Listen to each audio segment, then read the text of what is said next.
Welcome to the Sheila Mack Show, reality at its finest. Here we have real people sharing real stories to help you reboot, rebuild, and reinvent your life on your terms.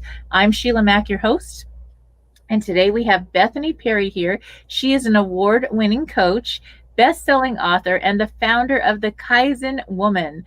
With over 20 years of experience, she is passionate about helping visionary individuals and heart centered entrepreneurs increase their personal power so that they can enjoy success and satisfy at their soul level in relationships, in career, and with their money. All right, welcome to the show, Beth. Thank you so much for having me, Sheila. I love your mission, and what better time to have your book come out and for this interview series that you're doing is just really incredible. Yes, and that's the thing. My book is what this show is based on. It's bootstraps and bra straps, the formula to go from rock bottom back into action in any situation. And this year we have had so many situations, so it is right on point. And each of us has an incredible story to share that we help each other that way when we share our stories. So I'd love to hear a little bit about maybe one of your tough situations in life and how you overcame those obstacles and got back on track. Well, I love this topic, and it's something where when I was thinking about what story to choose, honestly, up until my mid-20s, it was challenge after challenge after challenge, everything from, situations of bullying or exposure to sexual abuse or financial hardships. And, it's like, you could pick anything. But what I love, especially about one of the things you say all the time about who are you being when you're doing the thing that you're doing. And it was my normal to just, things are hard and you get hurt and you keep going. And I recently heard about a doctor asking her patient, well, how much pain do you have? And the patient responded, just the normal amount. And the doctor said, well, normal is no pain. And while I don't believe that it's normal that anyone goes through life without pain or challenging situations, it doesn't have to be our normal all the time. And I think the most powerful example of in my own life really is that I went through all of these challenges and obstacles, and I think I did my first Tony Robbins program when I was in like 15 or 16. And, wow. I was really into personal development, and I was feeding myself possibilities throughout my, late teens. I left home at 17, put myself through college. And again, I was working 2 full-time jobs to do that. I graduated college and things didn't go as planned. There were toxic relationships that I got in and out of. And it was towards my late 20s that I really started putting together all of the pieces, not only from the coaching certifications that I have, but from the experiences that had been my normal, that it's hard, that you have to struggle and sacrifice and you can't have too much. And I started challenging those rules. And I started figuring things out, and I opened up my own business. And I remember turning 30 and like, yes, this is going to be it. Like, finally, I'm old enough that people will take me seriously. And I made a decision that I was going to have good, and not even limit it to good. I was going for great in all areas of my life. And I met my now husband, and I, took my business past the 6-figure mark, and my health was good, and I was like, yes, this is it. And I think one of the most important things about resiliency is that it's a skill. We can all get it stronger in that way. And for me, the biggest challenge and hurdle came when everything was great. And then I had my first miscarriage. And it shook the foundation of everything, because that amount of pain was so different than it was something that it was happening inside. I was mad at my body. I felt like a failure in a different kind of way. It wasn't like I could learn something and make it better, you know? And so for me, the next 5 years after that first miscarriage, there were multiple miscarriages that happened. And, you know, my at one point, my marriage was in crisis mode. My health would just really, you know, my first degree is sports medicine. I know so much about the physiology.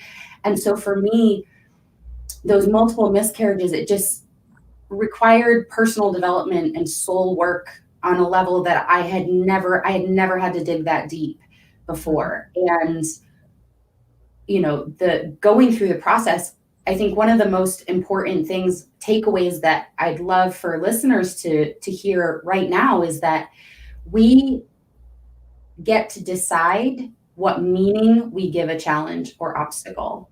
Yes. And that to me, when I just started taking responsibility for what I could do, for how I thought about it, for how could I use this for good, really allowed me to expand in ways I didn't even know were possible. Mm-hmm. Yes, I totally agree. And I've had some other people as guests on the show that have also gone through the experience of losing a child or having a miscarriage, which is the same. And people don't always realize that.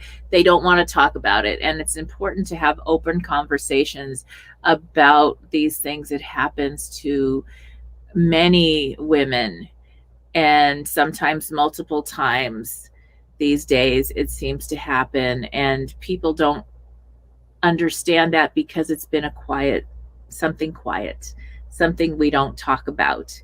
And it's important now. I believe this year we are starting to bring everything out in the open, shed the light on the truth, and we start to learn about more about what matters most. And it's people, it's relationships that matter most, and how we show up in all we're doing and who we're being. And we get back to the being. And how beautiful that you got to attend the Tony Robbins events at 16 and learn about that. I know I brought my youngest to, I traveled with the group and did all the programs for 7 years straight. And when my two youngest were teens, I pulled them out of school and we did the platinum program for 2 years, and we had a blast. And it was the open source learning that I wanted for my young adults. And I think that kind of training, that was an investment in my kids, and having our family time, and also having time to learn from the great masters that have so much to give us.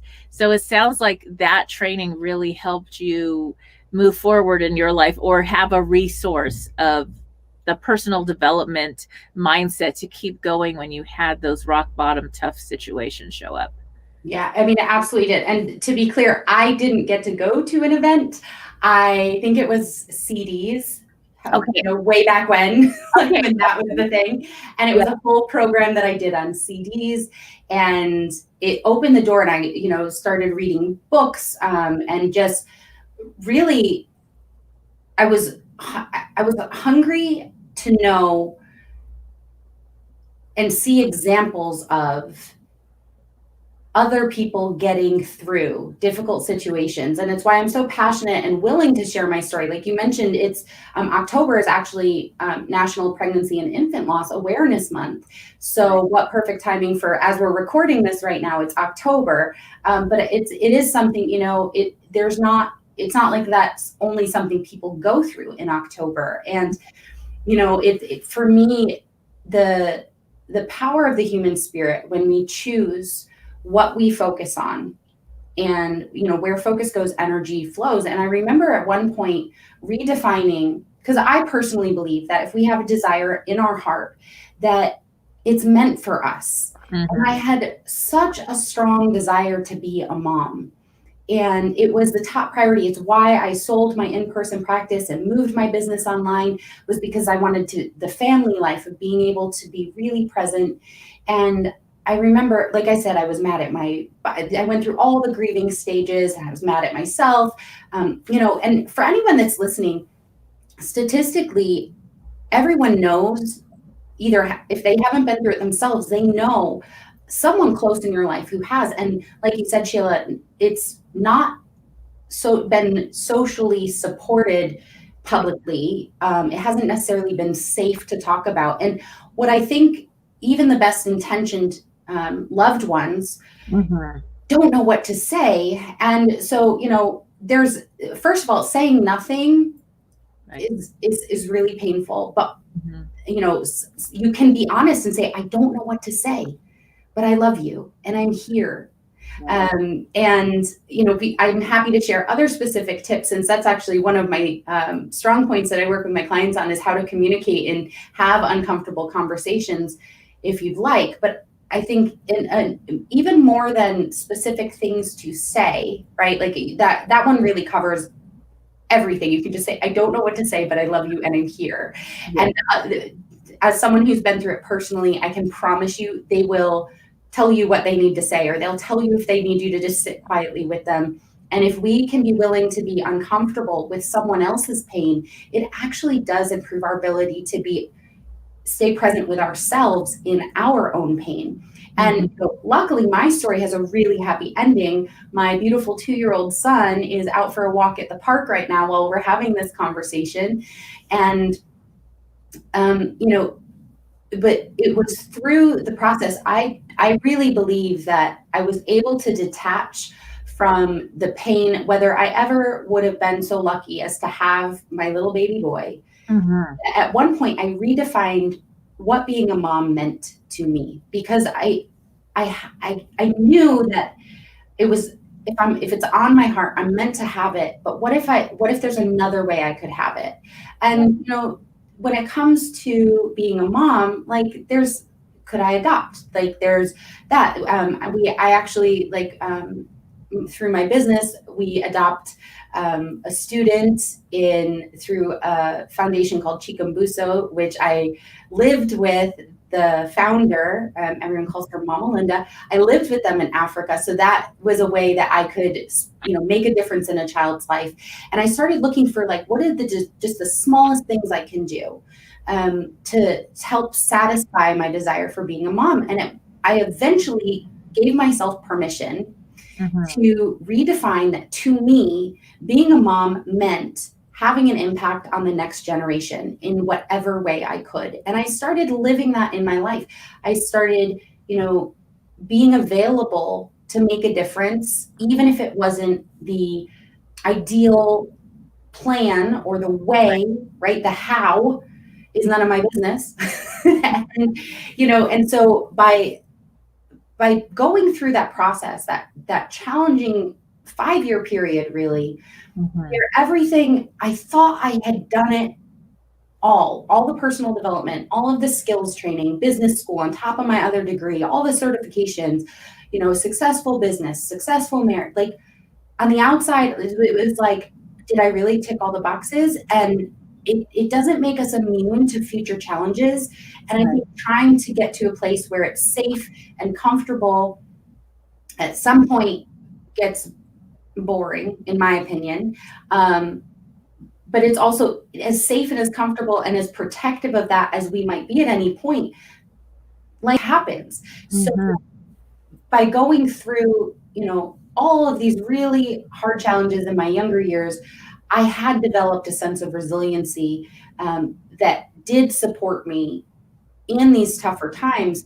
But in reflecting on it, because at this point now I was older and I was coaching and I was serving, and I really love to simplify what can be complicated topics. And, I pull from quantum physics and human design and psychology and body intelligence and emotional intelligence. And my signature process is called energetic intelligence. And it's how do you take all this stuff that sounds good and we see examples time and time again of it works for all these other people, but how can I start doing that, right? Like, maybe you're not like me and you haven't had a terrible, challenging, just decades filled with challenges. And you know, whatever your challenge is, it doesn't have to be big and, you know, hugely traumatic, right? Like trauma is subjective.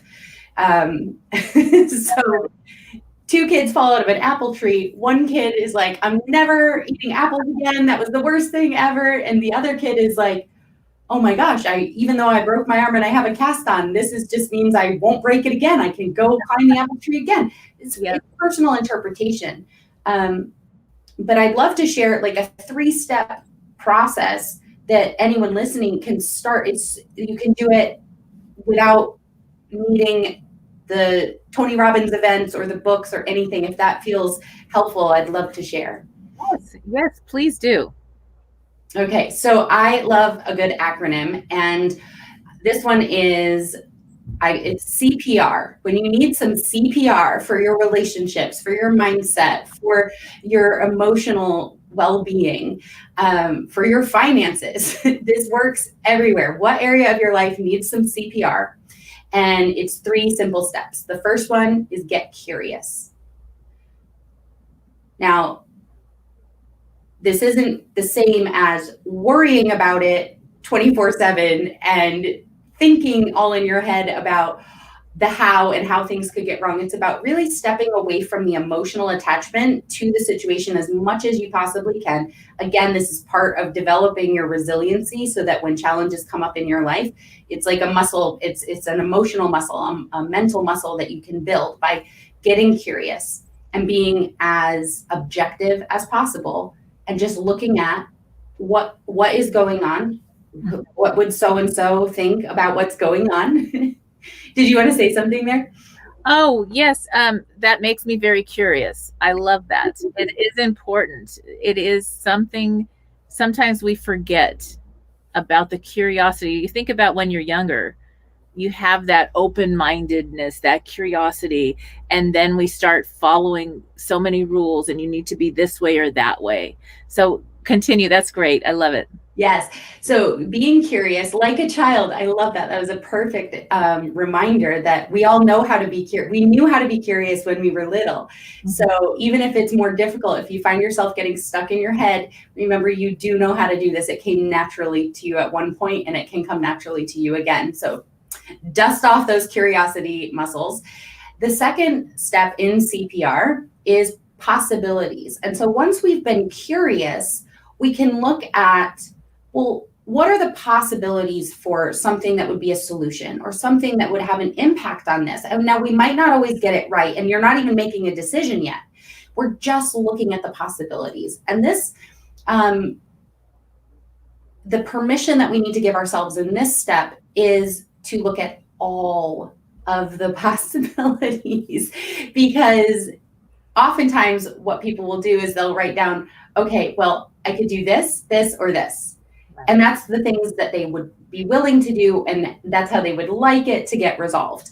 But the reality is that there's often more possibilities that we and when we're limiting to only looking at the ones that we know we like or want, then we miss out on the possibility of finding a possibility that we're not allowing ourselves to see from just the own self-imposed limits. So if you make a list, I'll never forget when I started my own business, I was the top performing coach at the organization I was working with. And I left to go out on my own and I was like, I got this. And this is what I realized. I was great at what I did, but I did not know how to run a business. So I enrolled in business school, and the income, I was not generating the income fast enough to keep up with my current lifestyle. And I ended up this is part of how I came up with the CPR. I looked at all of the challenging situations I've been through in my life and looked for what is the common theme? What is the common thread here? And I remember this is where I really pushed the limits of looking at possibilities, because I made a list of all the things I could do, including moving back in with mom and dad, or couch surfing, in friends' apartments, or trading in my car that I loved, or, eating ramen noodles every day, 3 times a day, what were the ways I could make this work? And there were some I was not willing to do. Like I was not willing to eat ramen noodles 3 times a day. Right. But just by seeing that it was possible, I actually got really creative and more aware about, oh yeah, my food budget. Where could I cut back in a way that is tolerable for me? So possibility is the second step. And then the third step, the R in CPR, we get curious, we look at the possibilities, and then it comes down to responsibility. And, not that many people get super excited about the topic of responsibility. Usually I personally do, just because I've seen that this is where change happens. This is where results shift. And it's when we take responsibility for the next step we're going to take. We can't control how other people respond or react. We can't always predict the outcome, but we can take responsibility for, making a change and then going back through CPR. Like, okay, I'm curious, did that make it better or worse? Are there other possibilities now that I've done something different? Is there anything new that I could be looking at? And then taking responsibility for that next step again. So this CPR process, hopefully it's catchy enough that you remember it when you need it most, and that it really serves each of you listening in a way that helps you feel more empowered, that you can get through this. And when we're stuck in that place of, I don't know what to do, start here. That is so true. What a beautiful way. CPR, that's perfect. We all need a little CPR this year. You may need a lot of CPR this year. This has been quite the year. So with that, I know that I wanted to go back to your experience as a mom and finally having your beautiful child. And there are so many different ways to have children in our lives and to fill that role of being a mom. Now, for me, I had one child, and then I was told, well, you can't have any more. It's not going to be possible. It's not going to work out, whatever. And so I was like, but I thought I was going to have this big family and I love kids. And so next thing you know, I was foster to adopting 3 children. And how interesting that was. I really believe it was a soul contract, because with that, the next thing you know, I had my last 2 children. And I was like, wait, Doc, I thought you said this was not possible. and they're all very close and loving. And so that was when we're out giving and we're in our heart and we're doing from our heart based on what we're guided to do, everything shows up. And the children that were adopted into our family are just as much our family and brothers and sisters to my birth children. It's just a beautiful thing. And it would have never happened had I not had those obstacles and situations come up. And then I want to also talk mom to mom out there. For those of us who have lost a child, either through a miscarriage or losing a child at a certain point, I lost my youngest son in December of 2019 to Wolff Parkinson, which is a heart condition. And he had it from 5th grade on. They did ablation, they did treatments, everything they could. And he lived a happy, healthy life. And then his heart went into an arrhythmia when he was asleep at his grandparents' home for the holidays, and he didn't wake up. And so that grieving process is something, I mean, if ever we needed a universal pause for our family, it was totally this year. And I took a good 6 months off to just be with the family and heal from that. And, it never ends. You still have that forever. And so it's a sacred journey when you're going through a grieving process. And this year we've had grieving in many different ways, because we've had to grieve the loss of the way our life was before all these rules and restrictions, or losing a loved one, because there's so many people that we've lost this year. And I mean, I know 5 other young adults that passed away this year that were in their early 20s, 19, 20, that one of my employees lost her son recently in a car accident. And so, gosh, it's something that we need to have open conversations about and know there is another side to that. It gives us resiliency and strength, but also to honor all the emotions that we may be experiencing. And one of the things I love to share on every show that's really important that I actually learned from some of my friends, my rock star friends at BSA, is that there's this 211.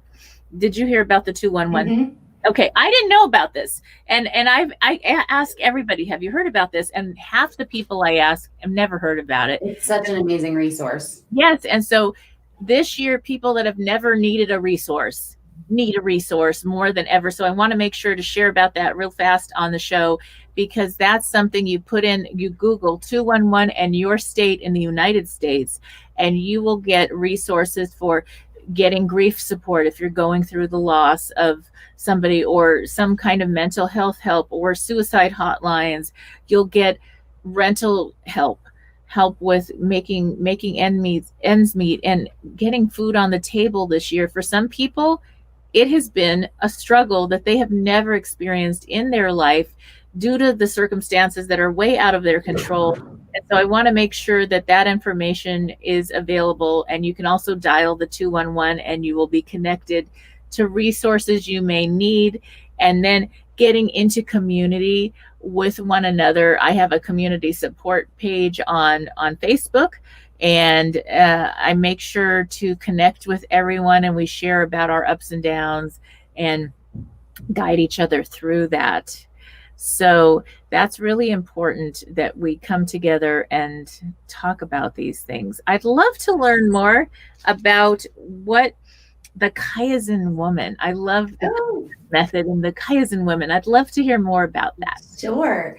So Kaizen is a Japanese term that stands for, it's the art of mastering, continually improving. And, I had played around with a couple different business names over the years. And when this one hit me, I was like, this is it. This is my life. I shared with you guys already that it was just challenge after challenge after challenge for most of my life, in pretty big challenges. And for me, it's what I've lived for my whole life.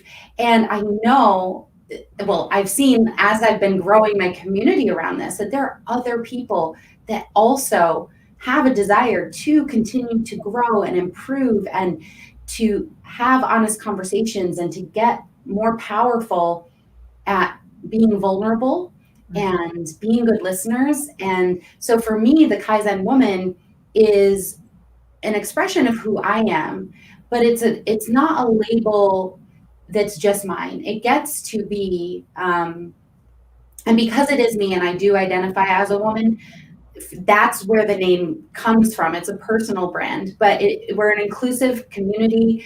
We have men in our community that they just want to be around strong, powerful women and support this type of thing. And to me, it's such a beautiful concept that gets to play out in such an individual way. And so I have my Kaizen communication technique, and but really it just, for me, it's offering hope, and I've lived through enough of the continually improving that's again my signature process around teaching energetic intelligence, which is, I've trademarked it, and would love a university study to back up what I have seen over helping hundreds and thousands of clients over 2+ decades of coaching and working with people. Like, I've been in the trenches. And have you ever heard of the crab bucket like analogy, where when when we're in tough situations, if we're surrounded by crabs, like in a crab bucket, if one crab is close to getting out of the bucket, the other crabs will pull them back in. And so who we surround ourselves with is so important. But I know that can be a really hard thing to find people, because sometimes we love people in our life, in our world, we love them, and they're crabs, and we get to still love them. But it's more important than ever, especially with how difficult things are, to find a community where you get to be supported. So that's what my Kaizen woman brand is all about. That's beautiful. And I think that it is something that our peer group is so important. And remember that as parents too, your children's peer group, and how you're showing up and living your life is going to be experienced, whether you just started at a job or you run the company. It's who you're being and all you're doing that's going to make a difference. And that, making sure that your environment matters, your environment, the music you listen to, the books you read. You started reading Tony Robbins books when you were 16. The things that you fill your mind with and your family's energy with, that's going to make a difference in how the outcomes you have, the results you get in your life. Yes, I would love to actually add a way that people can tap into this in less than 30 seconds. Yes. And that is by using all 5 of your senses. So my first degree is sports medicine, which I've shared with you guys, but this is how you take, like I said, I love simplifying this stuff. So looking at all 5 senses, if you are feeling sad and you think about, what's something I can look at that makes me feel happy? What's something I can listen to that makes me feel happy? What's something I can smell and smell is the strongest sense tied to memory. So if there's like a perfume that, a favorite grandparent had, or, what's a smell that will help you feel happy? Touch. Is there a certain kind of, you can even, give this to yourself too. I mean, it's great. Like if someone wants to give you a foot rub or something, that might be nice. But even just choosing, like, I'm going to just caress my own hand. And it's a small sensation that gives you touch, that makes you feel safe and supported and loved. And you can give that to yourself. And so by using all 5 of our senses, I'm not sure if I said sight, sound, touch, smell. Why am I like, I feel I'm like taste. So you've got to have a nice cup of coffee or tea or something really healthy, like gluten-free, calorie-free apple pie that tastes like real apple pie or something. Well, I think it's just about being intentional about how can you use those senses if you want to be more successful, financially. And imagine if you had hit your financial goals, what would you be looking at? What would you be listening to? What's a smell that you can anchor into that visualization process?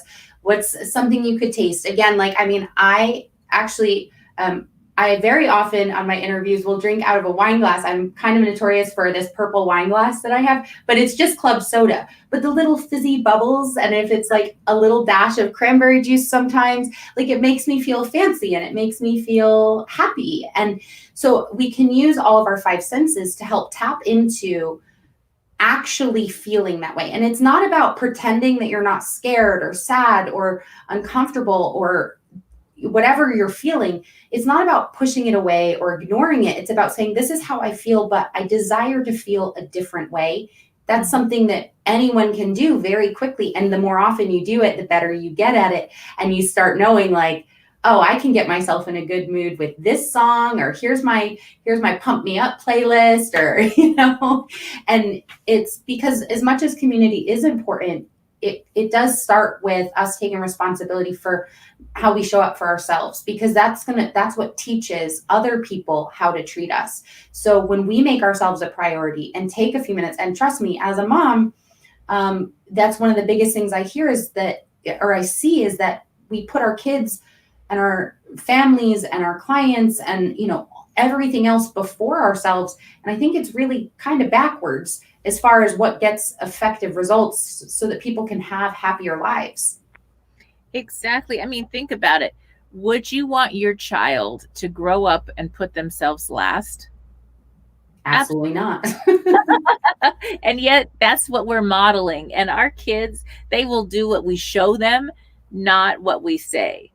Mm-hmm. They're not going to listen to a book or anything that comes out of our mouth. They're going to live how we live. And so that's modeling how to live for whoever it is. It could be a loved one, a neighbor, a friend. Even, we just got a new puppy because now I have 2 college kids home, and because the dorms are still closed in California, and they were both going to school in California. And so now they're home again, and they're like, we want a puppy. So now the energy you bring into that room, even the dog will react. Mm-hmm. If you're all hyper, the dog gets all hyper. If you're angry or sad, or the kids are going through an emotional time, because we are still grieving, we do, and I honor that in our house as much as we need to. And I'm telling you, the dog will react. It'll come sit on your lap and give you a big hug, or it'll be real quiet, like, oh, we got to go to our room right now, and dog will go to her crate, because I'm like, everybody go to your room, and oh man, we're in trouble now. Well, And it's so true, but yes, it's true, like the energy and our emotions, and that's why I think many people are scared to let themselves feel anything too much. And one thing I've learned over and over and again, from hearing it from so many different mentors I've had over the years, but also just it's true, is that emotions are always in motion. So, you're when we have something to grieve, I mean, having been through all of those miscarriages, and it's such an intense loss. And I also know that even in the deepest part of it, it's like, I'm not going to feel this forever. Will I always feel a sense of sadness when I remember it? Yes. But it's not going to, in the first part of going through something, you're like, how am I even breathing right now? And again, community is so important there. So many women go through stuff like this alone. And honestly, even the men go through it alone, because people focus on the woman first if they're talking about it. But there's just these conversations that when we give ourselves permission to feel what we need to feel, and it's okay. It's not about even just using your senses, like I said, to shift how you're feeling. It's not meant to be a band-aid or to rush and hurry up and get out of. It's just so that hopefully everyone listening knows that they don't have to stay stuck there. And that, also happiness or joy or all of these things, they're not permanent either, because emotions are meant to be in motion. It's part of the human experience. And when we can embrace that, it really allows us to tap into living in my opinion, a more fulfilled life of seeing all the colors of feelings and having the level of joy and gratitude I have for even some of the smallest things is because I've been without so much and I've lost so much. And so I could choose bitterness. I could choose anger. I could choose to, crawl under my covers and like never come out. And there were days that I did that, but I didn't let that become my life. And, I think there's hope in seeing that someone like you, Sheila, has gone through what you've been through, and you're still breathing and you still find reasons to smile. One of the things I felt so guilty for smiling, it's like you go days without smiling, and then it feels weird to smile, right? Like, I'm like, what's my face doing? Oh my gosh, I shouldn't be smiling. And so it's about, I had to learn how to give myself permission that it's still okay for me to have moments of joy, even though there was, a bigger majority of it was sadness. And then eventually, like, I got to a place where it was maybe 50-50. And then eventually I'm not sad all the time about it, but I can still feel that. And I let myself feel that because it keeps me grounded in being able to be compassionate for other people, even if I don't know what they're going through, right? Like, everyone right now is going through something. There is no way that anyone in the planet is getting through 2020 without being impacted in a way that is bringing up uncomfortable or painful things. And, so by going through this process of learning how to be compassionate with myself, it really allowed me to become even more skilled at being compassionate with others. And I think the world needs more of that right now. Definitely, definitely. Well, we are coming to the end of our interview time, so I'd love for you to share how people can reach you, how the audience can get in touch with you or join some of your programs. Amazing. Thank you so much. I am at the Kaizen Woman on Instagram and Facebook, so you can find me there. And also one of my favorite ways to get to know people and interact with people is when they go take my quiz. So bethperry.com /quiz, and you get to discover what your success superpower is. And we have a very easy way to stay in touch that way. And then you'll know all the things. And I would love to know more about you if you go take the quiz. Like, I really do enjoy it when people reply back to the email results and just get to know each other better. I am truly honored to have shared the time today with you, Sheila, and with your audience. And I appreciate everyone just remembering, do your best, and you can master the art of learning how to improve. And this year full of challenges doesn't have to get the best of you. Yes. All right. Thank you again. We will be right back. Thank you, Beth. Okay. Thank you, Sheila. Bye-bye. Bye.